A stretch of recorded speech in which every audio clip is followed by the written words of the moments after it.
আজ করব লোটে মাছের ঝাল। তার জন্য ছোট ছোট লোটে মাছগুলো আগে থেকে লবণ আর হলুদ মাখিয়ে রেখেছিলাম। এরপর গরম তেলের মধ্যে দিলাম পেঁয়াজ বাটা, আদা রসুন একসাথে বাটা, তারপরে দিলাম টমেটো বাটা। এরপর সব একসাথে ভালোভাবে কষিয়ে এর মধ্যে দিলাম পরিমাণ মতো লবণ, হলুদ গুঁড়ো, লঙ্কার গুঁড়ো।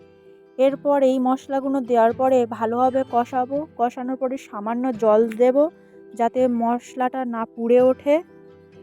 এরপর লোটে মাছগুলো এর মধ্যে দিয়ে কিছুক্ষণ কষাতে হবে। বেশি কষালে হবে না, কারণ এই মাছটা খুবই নরম হয়, গলে যাবে। এরপর দিলাম কাঁচা লঙ্কা চেরা করা, তারপর দিলাম একদম সামান্য জল। বেশি জল দিলে মাছটা গলে যাবে আর বেশিক্ষণ ফোটানোও যাবে না। এরপর দিলাম ধনেপাতা কুচি। 5 মিনিট ফোটানোর পরে এটা খুলে দেখলাম লোটে মাছের ঝাল কমপ্লিট। আমার এই লোটে মাছের ঝাল রেসিপিটা তোমাদের ভালো লেগে থাকলে অবশ্যই করে লাইক, কমেন্ট এবং সাবস্ক্রাইব করবেন। চলো বাই।